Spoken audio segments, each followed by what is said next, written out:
bienvenue sur les petites interviews by Yes Home. Je suis Véronique et je suis comportementaliste canin. J'ai à cœur de vous partager ma vision du chien basée sur l'éthologie canine en invitant des spécialistes dans leur domaine pour vous aider à mieux comprendre votre chien.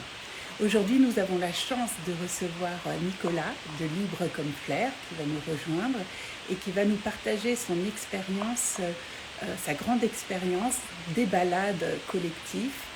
Alors, je regarde.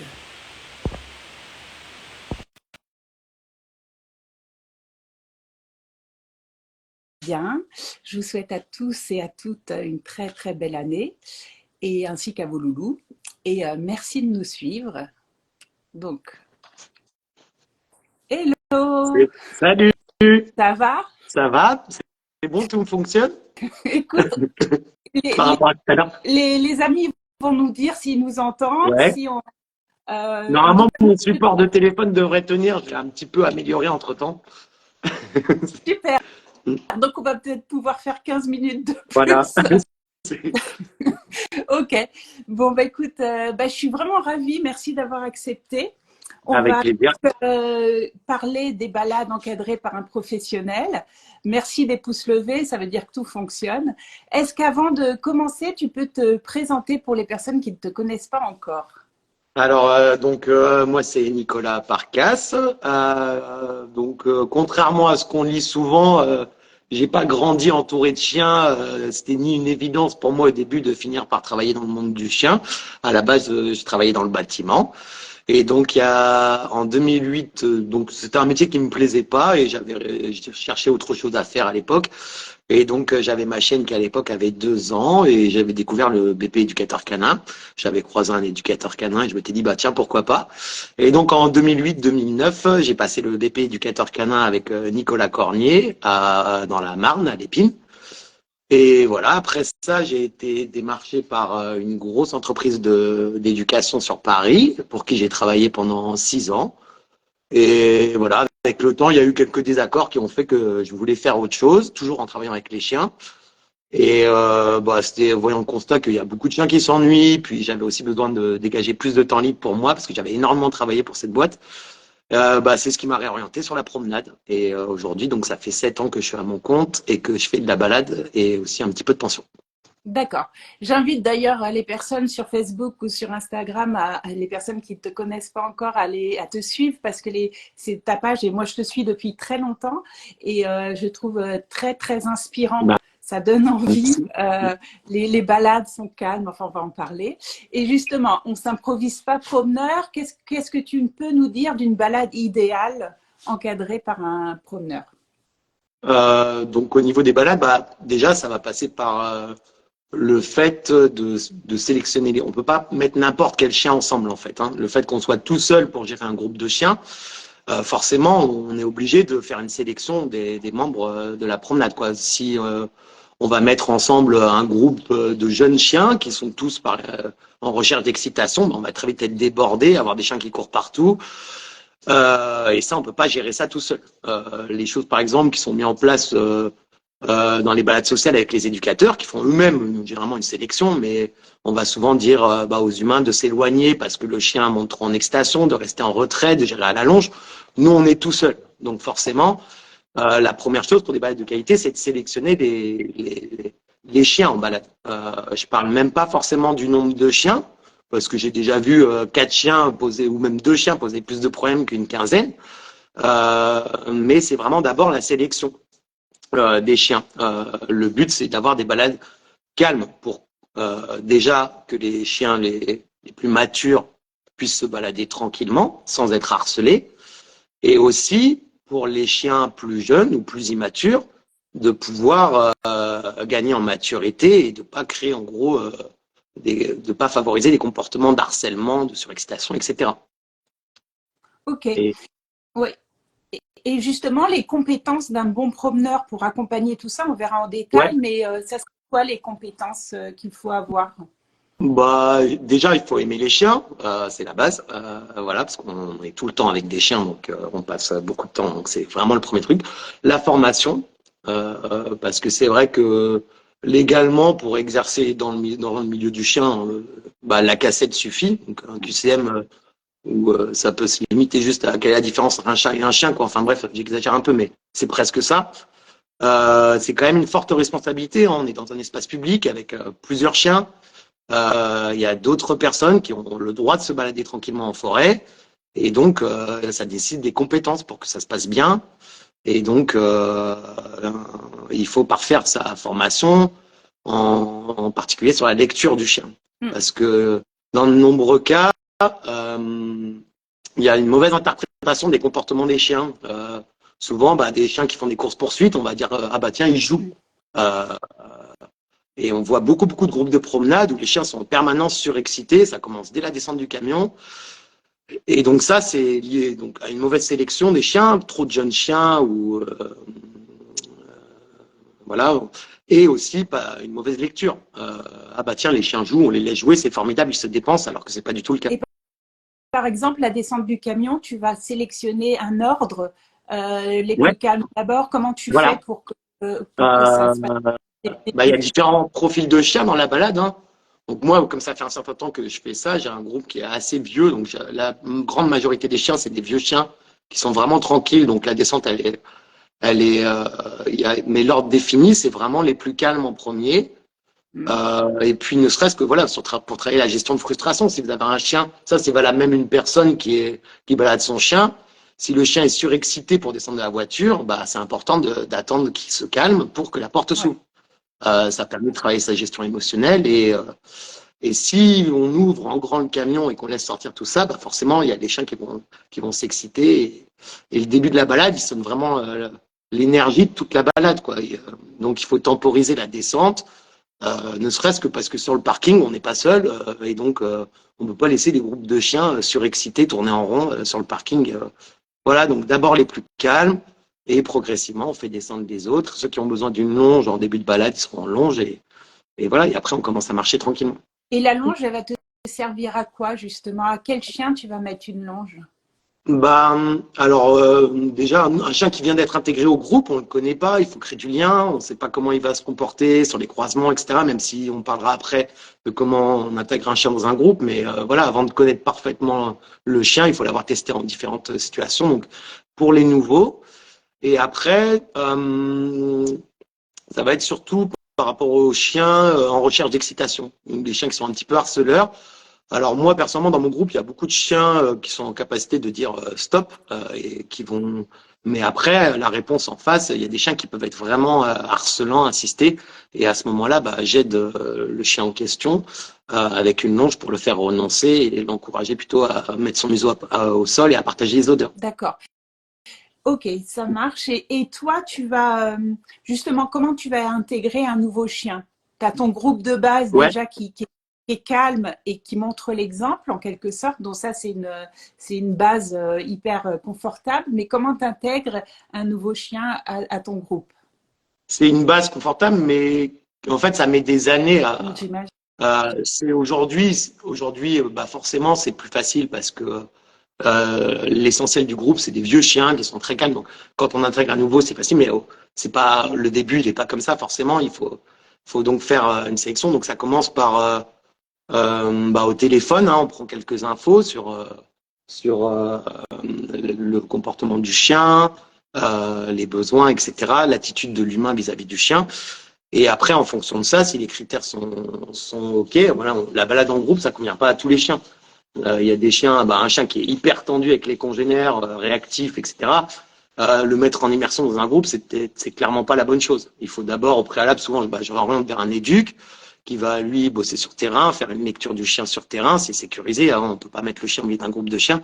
Et en fonction de ça, moi, je travaille beaucoup avec Kevin de Nature Canine et ses collègues maintenant, que vous connaissez bien. Je crois qu'il est là. Voilà, ouais.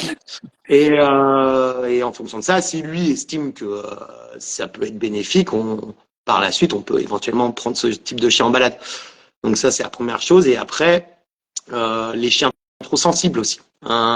Un chien qui est pas du tout à l'aise avec ses congénères, le mettre en immersion dans un groupe, c'est clairement pas une bonne chose. Il faut quand même que le chien soit à l'aise, un minimum à l'aise avec ses congénères. Donc je fais déjà un pré-tri un petit peu par téléphone. Et après, moi, j'insiste énormément là-dessus. Tout le monde ne le fait pas, mais je fais toujours une balade. Je vais pas emmener directement le chien avec moi sans m'être promené avec son humain ou son humain. Donc, et après, donc on se donne rendez-vous en forêt. Et généralement, je vais mettre tous les chiens dans le camion. Et après, c'est l'avantage, c'est que j'ai plein de profils de chiens et donc qui permettent de faire une lecture sur le chien. Donc, on va sortir au début la chienne ou le chien qui ignore complètement les autres, qui a le museau au sol. Comme ça, on regarde. Ça permet de voir un petit peu comment le chien réagit quand il voit un autre chien. Et après, progressivement, on va sortir différents types de chiens et aller marcher ensemble. Et si le chien est à l'aise, qu'il se comporte bien, on l'intègre aux balades. À une condition, quand on parle de chiens, de jeunes chiens ou de chiens harceleurs, euh, je, je donne beaucoup de conseils aussi aux humains sur l'attitude, parce que c'est important qu'il y ait une cohérence entre le comportement qu'ont les humains avec leurs chiens au quotidien. Par exemple, si on a un chien qui est en permanence en recherche d'excitation quand il est avec d'autres chiens, et que vous l'intégrez au groupe, mais que derrière, les humains, à chaque fois qu'ils vont en balade, ils lancent des balles ou ils se mettent dans des parcs où les chiens passent leur temps à se courir derrière, ça peut pas fonctionner. Euh, Qu'est-ce que ça peut générer de lancer des balles, justement? bah, En fait, ça va créer une surexcitation chez le chien, et le chien après va rechercher ça, va rechercher cette excitation pour se sentir bien en balade. Voilà, donc il va reproduire le comportement qu'il y a derrière sa balle avec les autres chiens. Souvent, le chien qui va harceler un autre chien, souvent on dit il joue, mais en fait le chien comprend qu'en harcelant, les chiens, alors il y en a certains qui vont tout de suite recadrer, donc là il n'y a pas de problème, mais un chien, il y a beaucoup de chiens un peu sensibles qui vont décharger en courant. Et donc le chien après obtient ce qu'il veut, sa petite décharge derrière celui qui court, et c'est là que ça devient problématique. Parce que les chiens peuvent plus se balader calmement, puis ça amène de l'excitation, etc. Donc, oui, puis voilà. on peut imaginer sur un groupe, si tous étaient comme ça deviendrait Là, vite on gère plus rien, puis c'est le bordel, et puis c'est pas bon pour les chiens parce que souvent, oui, c'est important pour socialiser, il faut rencontrer des chiens, mais en fait, c'est pas surtout pas la quantité d'interaction qui importe, mais la qualité des interactions. Donc, un jeune chien un peu immature, qui a tendance un petit peu à harceler, il faut lui faire fréquenter des chiens calmes qui vont l'ignorer et l'inviter plutôt à mettre le museau par terre et à partager des odeurs calmement. Donc, pour résumer, une bonne connaissance de la lecture canine, un partenariat avec un comportementaliste canin et prendre le temps d'intégrer une fois avec l'humain, une fois avec tout ton groupe.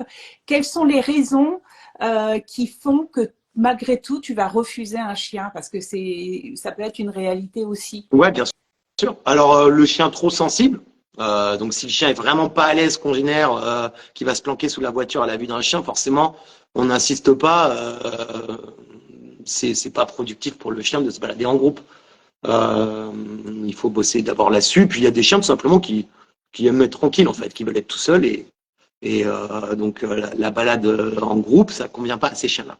Après, le chien, alors ça, généralement, il y a un pré-tri déjà par téléphone qui fait que souvent on se voit pas en forêt, mais le chien qui va être mal codé, beaucoup trop tendu avec les congénères. Donc celui-là, forcément, le but c'est que les chiens soient contents de se balader ensemble. Et si on met dans un groupe un chien qui veut cartonner tous les chiens qu'il voit, forcément ça peut pas fonctionner, puis c'est dangereux, etc. Donc. Et après, c'est le chien immature en recherche d'excitation avec un humain qui sera pas ok avec les choses qu'il faut mettre en place. Il y en a qui disent clairement non, moi je veux continuer de jouer avec mon chien il est joueur, c'est comme ça. Donc là on coupe court. Moi je ferai pas l'effort de travailler chien en long, sachant que derrière les humains font tout l'inverse et vont pas dans la même direction. Oui, la cohérence. Ouais, c'est vraiment important. Oui. Et sur ce type de chien, souvent je renvoie beaucoup chez De Nature Canine, avec qui on travaille du coup en collaboration, parce que moi, ça me permet d'avoir un suivi sur le comportement des humains chez eux, voilà, et au quotidien. Si vous avez des questions, surtout n'hésitez pas à participer en commentaire. Et au niveau de, justement, tu parlais tout à l'heure des conseils et aussi de la posture. Comment tu vas, ta balade, à quel rythme elle se fait, comment tu fais quand il y a quelqu'un qui arrive, un vélo, enfin. Voilà, c'est comme je disais tout à l'heure, on travaille dans un espace public. Il y a d'autres personnes qui ont le droit ils ont le droit de se balader tranquillement. Ils ont le droit de pas apprécier les chiens. Et donc, il faut vraiment respecter ça. Et le principe de base, pour pouvoir continuer d'exercer notre métier dans de bonnes conditions, c'est de respecter voilà, les autres usagers de la forêt. Donc, au niveau des croisements, en fait, les chiens sont hyper réceptifs au déplacement de l'humain. Moi, je parle très peu aux chiens, je marche lentement, je renforce beaucoup le suivi naturel. En fait, les chiens, le fait de ne pas leur parler, les chiens sont beaucoup sur les odeurs et sont sensibles à mes déplacements. Et donc, on va systématiquement, quand quelqu'un arrive en face sur un chemin, faire soit une courbe, donc rentrer dans le sous-bois, et le fait de ne pas leur parler, ou très peu, en fait, les chiens font leur vie, ils reniflent à droite à gauche, et ben, ça nous permet d'être impactant au moment, on va dire, les chiens, on va se mettre sur le côté. Et donc, on fait une courbe en se mettant sur le côté, ou éventuellement un demi-tour, si on ne peut pas faire de courbe. Après, aux heures, on est toujours en forêt aux mêmes heures, donc moi, ça fait quand même pas mal d'années que je suis là-bas, donc il y a beaucoup d'habitués. Donc après, ça dépend des. Mais voilà, le plus important, c'est surtout de ne pas aller envoyer les chiens sur des personnes qui ont rien demandé, et encore moins s'il y a un autre chien. Donc pas d'approche de face, et donc faire des courbes. Ça permet de rassurer tout le monde en fait. Aussi bien nos chiens, les chiens qui sont avec nous, parce que les chiens entre eux font aussi ça, hein, une bonne présentation, c'est une présentation en courbe. Et donc si on avance droit sur le chien, on fait des présentations en charge et ça c'est pas bon. Et Ouais, c'est clair. après, bah, s'il y a des gens totalement paniqués qui voient qui vont voir au loin un groupe de chiens, là c'est clairement on change de chemin, on s'éloigne. Voilà, tout ça, ça se perçoit en fait au loin. Tu parlais du respect de l'espace public et justement, je partagerai un article que tu avais écrit avec tous ces détails. Je me le mettrai, si tu es d'accord, dans le replay. Je le trouve hyper intéressant. À l'époque, je l'avais partagé et justement, ça récapitule tout ça. On avait une question de Stéphanie qui demandait combien de chiens pour les balades. Tes groupes ils sont assez importants. Ouais, bah en gros, moi, il y a pas mal de chiens parce que ça fait longtemps que je fais ça et c'est un groupe qui est constitué à 90% de chiens vraiment calmes, hein, qui sont tout le temps le museau par terre dès la descente du camion. Et donc, ce qui me permet forcément de mettre plus de chiens que quelqu'un quoi, si on débute et qu'on a beaucoup de jeunes chiens, on est forcément obligé de faire la sélection qui fait qu'on peut pas mettre beaucoup de jeunes chiens ensemble. Donc après, bah, ça dépend. En moyenne, j'en ai entre 9 et 15, quoi. Voilà, en balade. D'accord. Ok. Mais comme j'ai dit tout à l'heure, on fait souvent une fixation sur le nombre de chiens, mais ce qui crée la nuisance, alors bien sûr, il y a une limite, hein, on va pas balader 50 chiens, hein, mais ce qui crée la nuisance, c'est pas le nombre de chiens, c'est l'attitude du promeneur et la constitution du groupe. Voilà, c'est vraiment ça le point. Oui, tu l'as dit tout à l'heure, 2 chiens peuvent foutre le bazar et puis tu as 15 chiens calmes. Et justement, par rapport au flair, qu'est-ce que ça va apporter comme bienfait aux chiens? Les chiens sont le fait de flairer au lieu de courir, etc. Bah, les chiens vivent vraiment dans un monde d'odeurs. Hein. Ils ont je me souviens plus du chiffre, mais une grande partie de leur cerveau elle est consacrée à l'analyse des odeurs. Et le fait en fait, c'est ça une balade de qualité. C'est vraiment permettre aux chiens de renifler les odeurs. Donc, on marche lentement. Quand il y a des endroits où les chiens ont tous le museau par terre, on s'arrête, on les laisse renifler.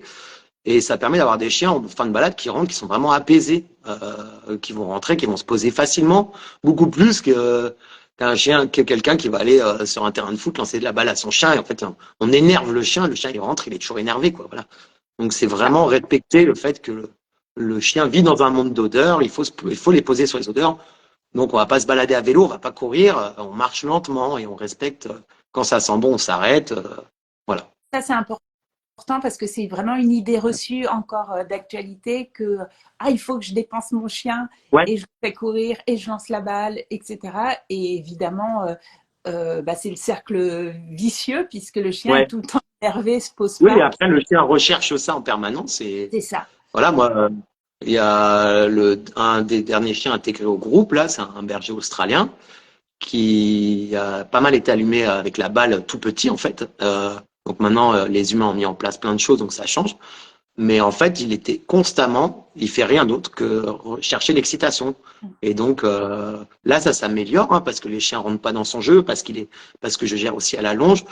Mais ce chien, en fait, clairement, voilà, c'est un profil qu'on rencontre régulièrement. Mais il faut l'aider. Qu'il a compris qu'il pouvait pas allumer les chiens, il se pose plus sur les odeurs et il est beaucoup plus apaisé en fin de balade. Ouais, ça c'est génial. Ouais.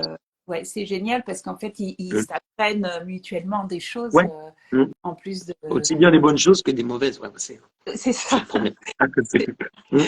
Et moi, j'avais une petite question. Est-ce que tu as déjà observé des inimitiés ou au contraire des amitiés avec des chiens? Ouais. Comment est-ce que tu peux nous en Bah dire? après, ils ont un peu leur centre d'intérêt, hein. J'ai une de mes chiennes que j'ai adoptée, du Duche, là, qui est une petite chienne qui vient de Guadeloupe, c'était une chienne de la rue, qui est, qui a une passion débordante pour le mulottage et qui est très douée aussi pour attraper les mulots.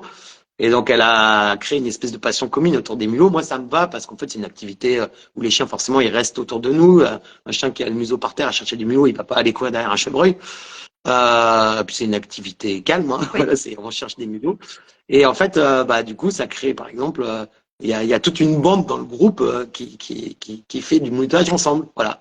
Après, j'ai une chienne aussi qui aime vraiment être tranquille, qui est donc souvent derrière, assez loin, et qui est du coup très proche avec une autre chienne.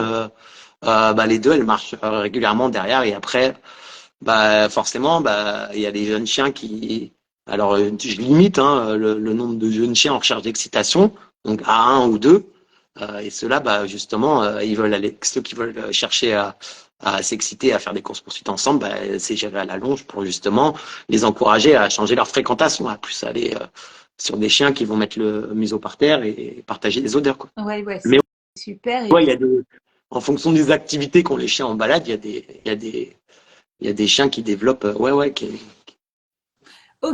Ok, et du coup, toi, tu peux nous partager les liens que tu as créés depuis ces années avec ces chiens bah, alors, bah oui, il y en a il y a certains chiens que je promène tous les jours depuis 7 8 ans, donc c'est comme mes chiens, hein. Après, bah, il y a vraiment tous les profils de chiens. J'ai du primitif, donc c'est des chiens qui sont très contents que je vienne les chercher. Mais après, en balade, bah, ils font plus leur vie, d'autres qui vont être plus dans mes pieds. Euh, Après, bah, c'est vraiment le principe de base pour promener un groupe. Les chiens doivent être contents d'être ensemble et contents d'être avec moi. Donc, je crée du lien avec tous et voilà, il y en a certains qui sont plus proches que moi, c'est sûr. Mais avec tous, en fait, Ok, ok. Bah justement, j'avais noté, on va voir, on a vu à peu près ce qu'il fallait d'un bon professionnel, d'une bonne gestion de balade, de la descente du camion, la lecture du chien, la posture, marcher lentement, éviter l'excitation, y aller progressivement. Si tu as quelque chose à rajouter sur cette partie du promeneur, bah, je te laisse l'espace bah, de le faire. concernant la lecture et la formation, bah, c'est vrai que aujourd'hui, il y a que tu les connais tous, hein, il y a le collectif Le Monde du Chien qui organise des super formations pour mieux comprendre le chien et mieux lire le chien. Et j'encourage vraiment voilà, le promeneur qui veut parfaire sa lecture du chien et être moins dans la réaction, mais savoir anticiper les choses et créer des groupes respectueux les uns des autres, à s'orienter vers ce type de formation. Parce qu'après, c'est vrai qu'au niveau formation, il y a vraiment de tout. C'est difficile de faire le tri et là, il y a des super formations qui se mettent en place et moi, j'encourage à aller regarder de ce côté-là. Oui, on répète Mm. que la CACED, c'est vraiment, bah, d'ailleurs, c'est obligatoire, mais c'est absolument pas Mm. représentatif des besoins qu'on aura dans notre métier. Donc, Bien faut sûr. Mm. creuser avec les lectures des chiens, des stages terrain, Ouais. en fait, ou Bah, même ça faire des. permet. Voilà, la lecture, elle permet de ne pas être dans la réaction, d'anticiper. Et c'est le fait d'anticiper les choses qui permet de contrôler ce qui se passe et de faire en sorte que tout se passe bien. Euh, Quand on est dans la réaction, ah bah oui, bah là, j'ai le chien qui a chargé un vélo, c'est parce qu'on n'a pas su lire les prémices en fait. Voilà, donc c'est important vraiment de savoir lire le chien. Euh, Aussi bien pour le bon déroulement de la balade que pour faire une bonne sélection et pas se tromper quand on constitue ses groupes. Parce qu'on est tout seul à gérer et donc forcément, voilà, ça passe beaucoup par ça. Est-ce que tu peux nous parler des conséquences d'un chien qui n'a pas de balade du tout. Il y a encore malheureusement des personnes qui pensent qu'un jardin suffit, par exemple, pour le chien. Est-ce que tu peux nous parler de la conséquence de ne pas avoir cet espace d'exploration, Bah, de balade? c'est vraiment la base, hein, la vie avec l'humain. Aujourd'hui, hein, la vie du chien de compagnie avec l'humain, il y a énormément de frustration pour le chien. Le chien va rester enfermé, il peut rester tout seul régulièrement, ou même si l'humain est là, il est enfermé. Et pour gérer correctement toutes ces frustrations, c'est important de respecter les besoins du chien. Et le premier besoin, ils ont besoin d'explorer, ils ont besoin, alors plus ou moins de contacts sociaux. Et on peut pas demander à un chien, voilà, d'être tranquille le soir quand on a du monde à dîner ou qu'on regarde la télé ou quoi que ce soit, alors que le chien a pas, alors qu'on n'a pas répondu à son premier besoin qui est voilà, se dépenser correctement et explorer, etc. Et après, bah, un chien qui se promène rarement, bah, forcément, quand on va le sortir, il sera ingérable, quoi. On voit souvent bah, les habitués de la forêt, la petite mamie qui marche lentement avec son chien sans lui parler. Bah, le chien, voilà, on en voit souvent des chiens comme ça, et le chien est nickel, quoi. Et il est tout calme, il sait bien gérer des rencontres parce qu'il y a une banalisation de la promenade et parce que on balade correctement le chien aussi, mais c'est indispensable. C'est ce qui permet. En fait, il y a beaucoup de personnes essayent à travers le contrôle de ah bah tiens, mon chien il tient pas en place à la maison, donc je vais lui demander à son panier. Mais en fait, on casse en faisant ça, déjà c'est sans fin. On casse le lien qu'on peut avoir avec son chien et on oublie la chose essentielle qui est si on a promené correctement le chien, qu'on lui a appris aussi à gérer la frustration, parce que c'est une chose importante également, bah, le chien va se poser de lui-même. On n'a rien besoin de lui demander en fait, juste l'ignorer et il se pose. Voilà. Et c'est un chien qui a été promené, bah, va renoncer beaucoup plus facilement, va se poser plus facilement. Il sera mieux dans ses pattes, on aura et du coup un meilleur lien avec lui. Voilà, c'est vraiment la base. Et le jardin, bah, ça amène plus de comportements gênants que de bonnes choses. Hein. Moi, j'ai beaucoup de clients qui avaient des chiens dans le jardin. J'ai dit, bah, rentrez dans la maison. C'est bah, entre l'effet grillage, voilà, puis le chien s'ennuie dans un jardin. C'est ça. Moi, j'ai Et déménagé dans une maison avec un immense terrain. Et voilà, je peux avoir pas mal de chiens à la maison et les chiens sont tout le temps en fait autour de la maison, devant la porte. Ils profitent. Il y en a très peu qui profitent du jardin. Voilà, c'est ça. Il n'y a pas de nouvelles odeurs. Ils ont besoin de se promener. Voilà. je sais que tu fais de la pension, j'en ai eu fait aussi, et pour rien au monde, je me serais passée de la balade, parce que comme tu dis, la balade va garantir le calme dans la Bien maison. sûr. Et donc, c'est tellement, ça marche tellement bien que voilà. D'où l'importance de faire confiance quand on peut pas, parce qu'effectivement, j'avais fait un petit sondage et il y a des personnes qui travaillent, qui n'ont pas le temps, enfin, effectivement. Donc, faire appel à un promeneur, c'est une solution quand c'est Bien sûr. possible.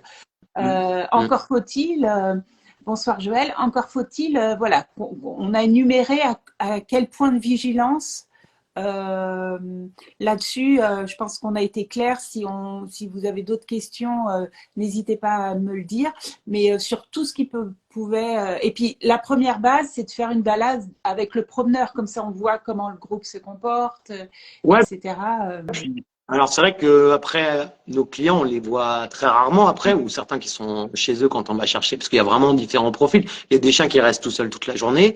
Bah il y a beaucoup de personnes maintenant depuis le Covid qui sont en télétravail, mais en fait les clients on les voit assez peu, donc ça permet déjà de se rencontrer, de voir comment on fonctionne et surtout bah s'il y a des choses qui vont pas, de mettre en place des choses aussi chez eux pour que ce soit cohérent et que le chien progresse aussi chez eux et en balade, quoi.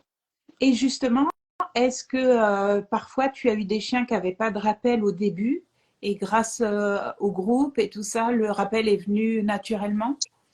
Ouais, parce qu'après, en fait, pour moi, la première chose, c'est d'avoir un peu de détachement en balade. C'est-à-dire souvent les humains, les chiens qui n'ont pas de rappel, c'est l'humain qui va être tout le temps sur son chien, qui va s'inquiéter parce que le chien mange un petit truc à droite à gauche ou parce qu'il s'est éloigné à 10 mètres derrière ou devant. Et en fait, le chien, du coup, déjà, on a marre de son humain parce que on passe son temps à lui dire fais pas ci, fais pas ça en balade. Donc le chien, forcément, va faire de l'évitement. Et après, le chien va aussi comprendre que, en fait, il peut faire tout ce qu'il veut. On l'attend, on lui court derrière. Et donc, et après, c'est de pire en pire, hein. Le chien s'éloigne davantage.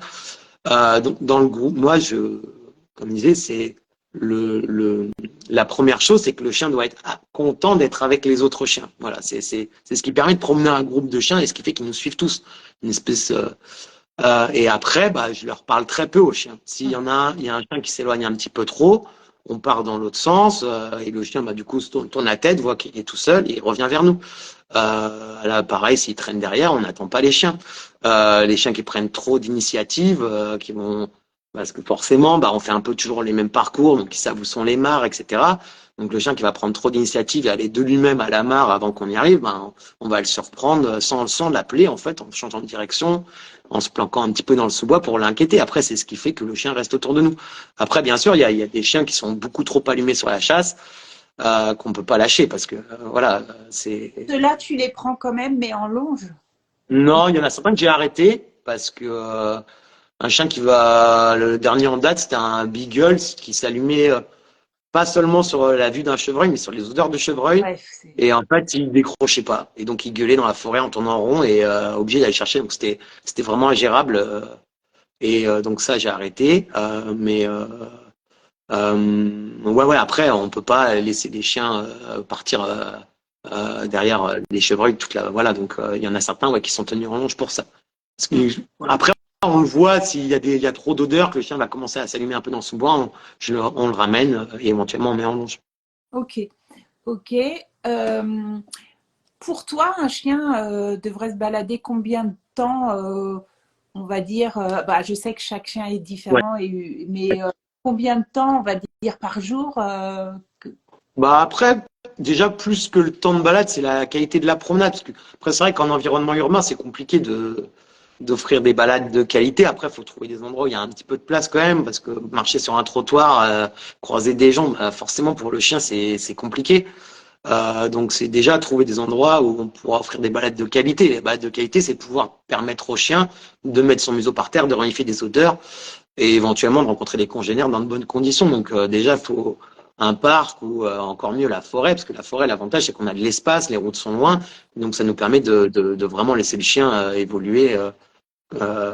Mais après, c'est d'abord la qualité de la balade plus que le temps. Après, moi, avec mon groupe de chiens, on passe en moyenne 1h30, 2 heures en forêt, mais les chiens n'ont pas forcément besoin d'autant de temps. Ça dépend vraiment du profil de chien, mais c'est indispensable, voilà, qui ait ces activités exploratoires tous les jours. Oui, oui. Sans contrôle, qu'on t'en parlait tout à l'heure, pas contrôler tous les faits et gestes du chien, le laisser aussi.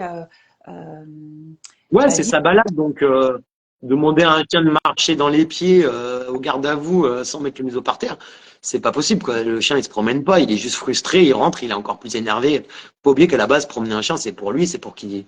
Donc, voilà, il faut pouvoir lui. Donc, on va pas mettre une laisse d'1 mètre, on lui met de la longueur, on lui permet de renifler, etc., quoi. Ok.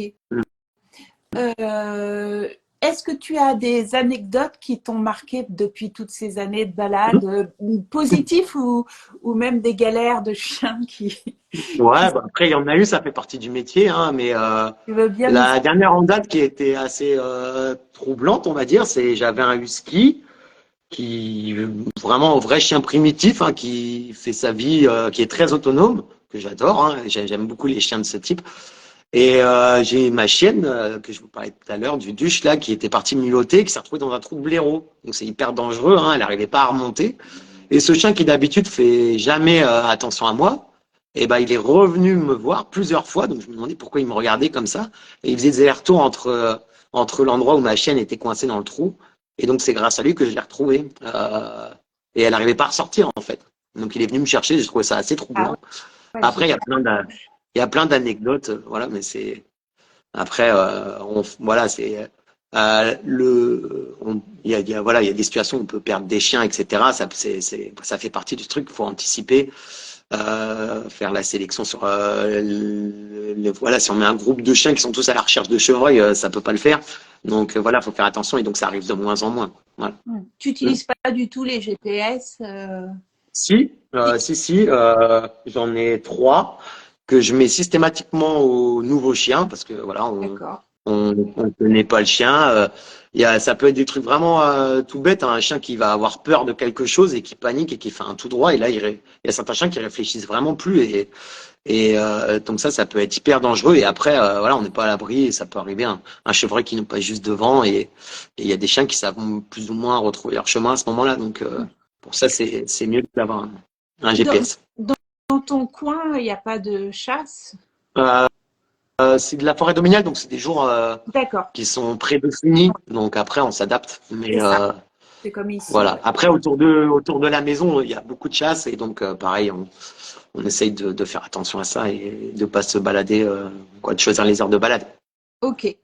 Ok, bah écoute, on arrive sur la fin. Est-ce que tu aurais un message, un conseil qui peut être sur un autre sujet d'ailleurs à nous donner ou quelque chose à rajouter d'ailleurs avant si tu veux? Un conseil, si c'était par rapport à mes collègues promeneurs, c'est vraiment, voilà, on est de plus en plus nombreux à faire ce métier. Voilà, c'est vrai il y a une explosion du nombre de promeneurs depuis le Covid, et même un petit peu avant, parce qu'avant, c'est vrai qu'il y en avait assez peu. Voilà, c'est un métier qui est formidable. On est en forêt avec des chiens, donc je comprends tout à fait. Mais c'est important, voilà, pour qu'on puisse continuer de tous le faire dans de bonnes conditions, de vraiment faire attention à pas créer de nuisance, à se remettre en question quand on voit qu'on gère plus grand chose dans le groupe, voilà, se dire peut-être que je vais perdre un peu d'argent à enlever tel ou tel chien, voire même à faire 2 promenades pour pouvoir séparer justement les chiens immatures, mais voilà, se dire voilà, je dois faire correctement mon travail pour faire en sorte que les balades se déroulent bien et que j'embête pas le monde en balade, quoi. Ouais. Et ça, c'est la première chose parce que il y a de plus en plus de promeneurs et voilà, il y a des choses qui sont en train de se mettre en place au niveau de l'ONF pour voilà, c'est important, quoi. Je suis d'accord, il faut réglementer cette activité, hein. Comme il y en a de plus en plus, forcément, ça doit être réglementé. Mais c'est à nous tous de faire attention à bien faire notre travail, à pas créer de nuisance pour qu'on puisse tous continuer à le faire dans de bonnes conditions. Voilà. Ouais. Ouais, ouais. Oui, oui, Mm. on a tous vu des camions où tous les chiens dessortent. Ouais, on ouvre le camion, c'est un bordel monstre, quoi, c'est pas possible. Ouais, Et après, le problème, c'est que forcément, ces comportements, ils retombent sur tout le monde parce que après, c'est pas tel promeneur qui pose des problèmes, c'est les promeneurs posent des problèmes. mm, mm, Donc, faut vraiment se remettre en question quand, voilà, après, tout n'est pas rose. Il y a des moments où il peut y avoir des loupés, mais il faut bien vraiment sûr. toujours, voilà, avoir, justement, analyser le truc. Ah, tiens, qu'est-ce qui a fait que là, ça va pas et voilà, que ça devienne pas la norme, quoi. Oui, oui, comme tu dis, il faut du temps pour se former, il faut du temps pour apprendre à lire le chien, pour avoir son cadre. Donc, ne pas hésiter à en prendre moins au début, faire Ouais, plusieurs balades. Et, ouais, surtout, voilà, même si c'est pas toujours évident parce qu'il faut aussi s'en sortir financièrement, mais il faut savoir refuser des chiens pour. Mais voilà, lui dans mon groupe, ou imposer des jours aux clients. Après, c'est pas toujours évident parce qu'il y en a qui disent ah bah non, moi j'ai besoin du mardi ou du. Mais il faut pouvoir dire non, là tel jour je peux pas prendre ton chien parce que ça collera pas avec ce groupe. J'ai trop de jeunes chiens ensemble, etc. Et c'est ce qui permet après de faire des balades de qualité en fait. C'est vraiment cette sélection. On est tout seul à gérer les chiens, donc forcément. On peut pas mettre n'importe quel chien ensemble. C'est vraiment la base. mm, mm, mm. Ok. Et si tu étais à ma place, qui aimerais-tu interviewer? Euh, Le souffle. bah, je dirais mon formateur du BP éducateur canin, même qui aujourd'hui il n'exerce plus dans le chien, mais il avait une façon, Nicolas Cornier, donc il avait une façon très simple et une approche vraiment géniale et une façon très simple de décrire le chien. Et donc je dirais Nicolas Cornier, même si voilà, il n'exerce plus, donc voilà. Ok, Mais, ok. voilà. Écoute, c'est noté. Bah, je te remercie beaucoup. C'était super. Merci à toi. Ouais, super. Ouais, c'était top. Et puis, je ne sais pas si tu donnes de la mastication à tes chiens, parce que ça sera le. Je mastique les mulots du jardin. Il m'arrive d'en donner. Après, c'est vrai que moi, il se balade vraiment beaucoup. J'ai les champs, juste à ouvrir le portail, il y a les champs. Donc, en fait, il mastique des mulots dans le jardin en balade et à la maison, il se pose vraiment facilement. Donc, C'est ça. mais ça m'arrive d'en donner, mais c'est hyper important. Ça fait partie des besoins fondamentaux du chien. Ils ont Et besoin de justement, mâchonner. Ouais, ça sera le live de la semaine prochaine. super. Et on va voir aussi les dangers, parce que parfois, moi, je suis toujours un petit peu, quand je suis en consultation et que je conseille de la mastication, j'ai toujours la trouille qu'il y ait un accident, parce qu'on ne sait jamais si le chien est un gros mastiqueur ou pas, c'est toujours sous surveillance. Donc, on va inviter, je vais inviter une spécialiste qui va nous dire comment prévenir justement les risques aussi, parce que ça existe. Ouais. Donc, Bien. Après, il faut aussi, il y a des risques dans tout, dans la balade, le chien dans le jardin, il peut manger un bout de bois, on n'est pas toujours derrière eux, donc après, il faut aussi savoir un petit peu lâcher prise par rapport à ça, quoi.